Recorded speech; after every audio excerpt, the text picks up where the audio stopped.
Mackenzie over here. Hi. Nice outfit, by the way. Oh, thank you. So I'm curious, how's fight week been for you in camp leading up to this? Because obviously, New York City is kind of a beast unto itself. It's not really any cities like this in the world. So how's fight week been treating you so far? Good. I just got here yesterday, so a lot of media. Took me like 6 hours just to get to my room.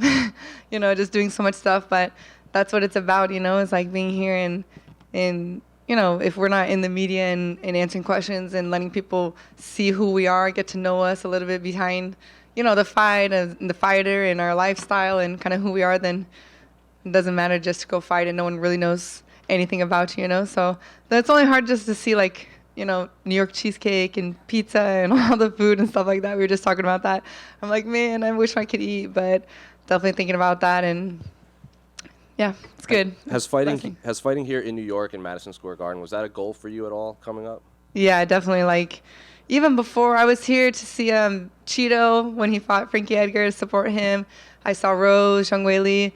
But even before then, man, this is the most famous arena in the world, So that was always a goal of mine to fight here. And after my last fight, I asked for a former champion. So it's kind of they kind of gave me everything. So now I have no excuses. I need to do good. When you asked for a former champion and they came to you with Jessica, were you surprised that was the name, considering you're on this roll and she's on 3-fight losing streak and she's fought a lot in a relatively short amount of time? So were you surprised that she was the name they presented to you? No, I mean, I know she's down to fight, and since I saw her accepting a lot of fights, they had offered her to me last year, but it was a short notice, and I had said no. So when they offered her, it was something I expected. She's accepted. I'm seeing her during the year accept these fights. I had asked for Rose, but then Rose had gone up a weight, So I still think I think it's even a better matchup for me, Jessica. And I know that, she had a full fight camp for this. I know she's coming off 3 losses. Everyone's like, oh, do you think she's going to be kind of dismotivated? I think if she's anything like me, she's going to be super motivated, no one wants to lose 4 times. A loss just pushes you to try and get better, especially when you have a full fight camp, I'm just hoping 5 fights in a year takes a toll on her a little bit, But everyone knows she has knockout power. This is a big test. She lost to Tatiana Suarez, who's undefeated. Yan, who I know exactly those punches of Yan. She punches hard. I took a couple of them in my fight, So she's not easy. And then Erin, who, has good grappling, good striking, So future prospect kind of thing. So she didn't lose to anyone, that's not up there, you know what I mean? So it definitely doesn't take anything away. I know she's gonna come totally motivated for this fight, but yeah, I was hoping for Rose or something, but Jessica's still a battle, and I think it's a good matchup for me. Well, speaking of that, the 3 losses that you brought up, like you said, they are to future title challengers and undefeated fighters. So do you think us as media and fans are looking too much into those 3 losses in a row, considering who she did lose to? For sure, especially short notice fights, you know what I mean? Kind of, yeah, definitely. I think, and just with the way that things have been going, I don't think, I could only see is just it taking a toll on her body, physically and maybe mentally draining, but, and I think she fought Erin, who's jiu-jitsu but has striking, Yan, who's a striker, and then Tatiana, who's wrestling and southpaw, she fought 3 totally different types of fighters, and she's been in the UFC 10 years, you know what I mean? Even we're basically the same age. I feel like she's way older with how much experience she's had, So if you've had 5 fights, and her first win with Lauren this year, Lauren Murphy in Brazil that I watched too, I was there, she did great, So it's she's still there, she's still got this, you know what I mean? And I think that she's gonna come with, I don't know, strategy. Everyone knows that she goes into the fight, but I think going through the 3 fights, she was submitted twice and knocked out once. I think she's gonna come with a little bit more different fight plan, Probably still going for war, always walking forward, but I definitely think that she wants to take my head off. She wants to kill me in this fight, and I think she's gonna be really intent on me taking her to the ground. Well, you mentioned 2 of her last 3 losses have been by submission. I would imagine that you like this matchup even more, considering your skill set. Yeah, for sure. Especially since Tatiana isn't really like a jiu-jitsu girl. I mean, she got her black belt, I think, on that fight actually on after, but I mean, that's not her base, you know. And then Erin, who she did good striking with her. You know, Erin was striking good with her, and when she did take her to the ground, you know, I didn't see her jiu-jitsu like too effective, you know, of Jessica. So definitely that gives me like more confidence. I mean, all my fights, everyone knows that it's the easier route for me is to the ground. The hard part is to get it to the ground. But like I said, I'm usually the fighter that's chasing. And like Angela, my last fight, she kept coming forward. And Jessica keeps coming forward. So I think that's really going to give me like opportunity to showcase some different things and just me evolving as a MMA fighter in a whole. Final one for me. Obviously, Henry Cejudo said a lot about you from his time with you. He says you're like a win or two away from possibly fighting for the title. So what was it like training with him down at Fight Ready? It was great. I mean, he's like my size, so he was like my training partner. He helped me like literally hands-on kind of thing. And then, I mean, yeah, he's someone who was an Olympic champion in his own sport, was able to transition that to MMA, which is totally different, you know. And one thing that I felt like I was missing a lot was like this range, you know, your range as a fighter. You know, as a grappler, we have no range. We're just in your like personal space all the time, you know. So, you know, I would like hit someone, land a shot, I'd feel them like, I'd feel that they'd feel it, and then I like kind of run into them, and I wouldn't keep a distance, you know. And I didn't realize that I have my own distance and my opponent has their own distance. So like Jessica, for example, I don't want to be in her distance, you know. I can strike with her and not be getting hit by her, you know what I mean? Because I'm longer and I'm not, you know what I mean? And just now I'm understanding that. And that's something that Henry is like, it's a dance, you know? So they take one step forward, you take one step back, you know? And when you're ready to go, then you go to your distance, you know? But he really talked a lot about that. It seems simple, you know, but once you understand, you're like, you know, your mind just, you know, your range and how you want to decide the dance, you know. And he was like very talking about that and worked with me, you know, to be on my distance, you know. And when I decide to go, you know, instead of me being like, okay, I'm gonna go to wrestling, and you know, and everyone sees it and everything, and it's just like it shows it way more now. So it helped me a lot, you know, even though he wasn't giving me like 10,000 wrestling takedowns, you know. You know, I'm not chasing with my head down and all these things, you know. I'm probably still gonna do like judo takedowns in the end. Mackenzie back here. Hi. Welcome to New York. In your last 5 fights, you have 3 performance bonuses. I think 2 for fight of the night, 1 for performance of the night. Is it an extra layer of pressure being in New York, knowing that you have the consumer trust that you aren't capable of putting on a boring fight, but you also want to get the win too? Is it an actual like extra layer of pressure? Not pressure, just motivation. You know, like that's something that I look forward to. You know, I try to be like an athlete that has like the most submissions, the most bonuses, you know. Preferably like fight of the nights, I would like to be on the winning side of them, you know, not on the losing side. Usually that means like, you know, I probably got beat up a lot, and I was able to like hang in there. But yeah, it just gives me more motivation to try and get a bonus of the night here at Madison Square Garden. Cool.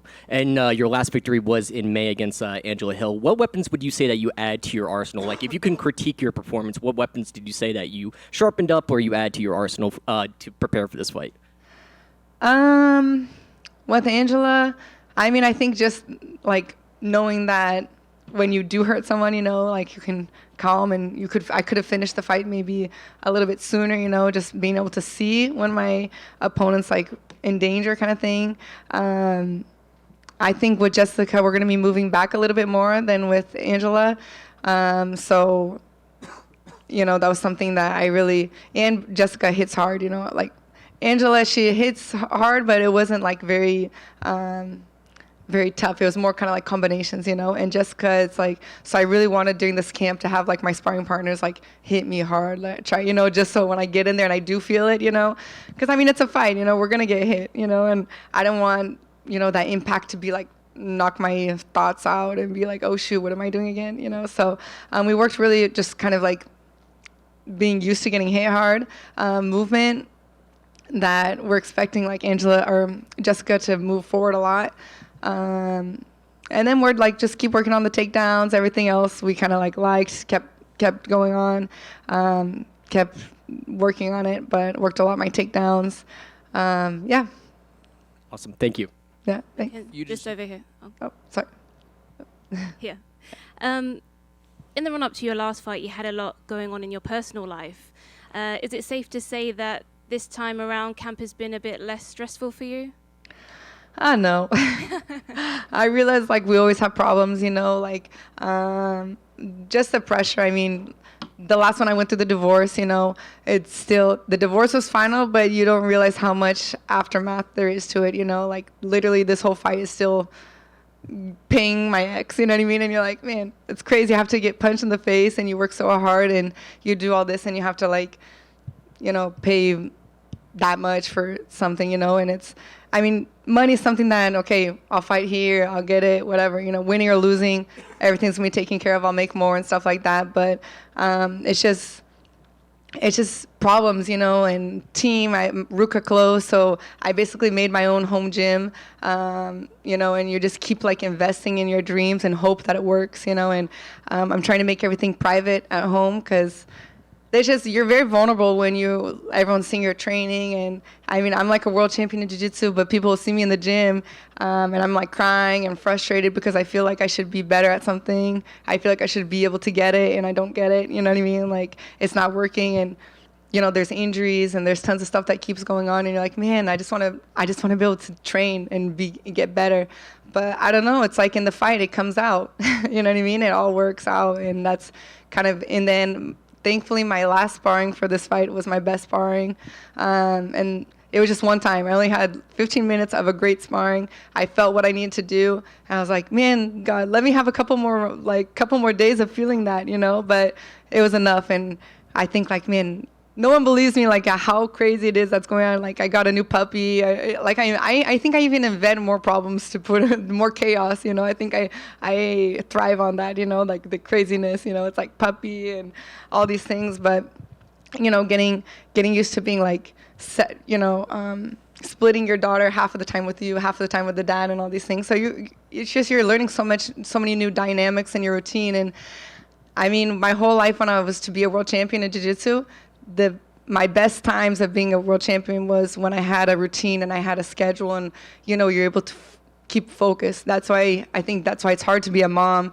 and try to be a world champion or to be the champion of the UFC or all these things, because you need to be consistent in your training. And when you feel like that you're not consistent in your day-to-day life, one day is this, one day is that, and you're like, man, I just need to train, like that's it, and you just make it work, So it definitely wasn't easy. But I understand that that's what everyone goes through. Everyone's having problems. Everyone has injuries. We're fighters. I think Jessica she talked about she had a divorce too. So it's kind of crazy that the fans get to watch us like let out all of our stress and everything on another person in a fight. But that's what we're training for, and that's what makes the victory more special. Do you think that chaos gives you the fire? It kind of lights the fire under you? Does it help?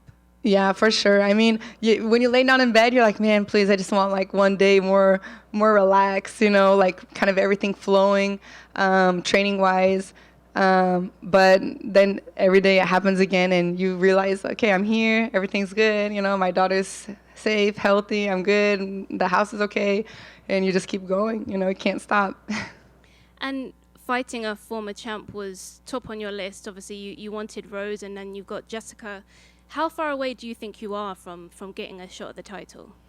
I think it definitely depends on like how I win this fight. If I win a great finish, knockout or submission or something like that, I think, I don't know, maybe I could cut the line. I know there's Tatiana Suarez, I know Young Xiaonan, but maybe I could cut the line if I have a great win. But I think if it's a close fight, and then probably another, maybe one or two more fights to get to the belt. And then if I lose, then it's a restart again. And, you said she's still a dangerous opponent regardless of the losses. How do you see this fight playing out in your mind? I see a finish for me. She's a tough opponent. She's someone that, you can't make a mistake. That's why I think I was so hard on myself during this camp, because I felt very emotional during the camp, just wanting everything to be perfect and feeling frustrated, and then kind of going back to bad habits, trying to go in and close the distance, and, doing things that I did, like maybe 4 fights ago kind of thing. And I'd be like very emotional because in my mind I'm thinking, I just can't be emotional in this fight. You know, I need to be strategic. I need to be smart. I need to make sure I don't get into the dogfight with her. You know what I mean? Like, I'm down for the war, you know, the battle, you know, exchanging, striking, everything like that. But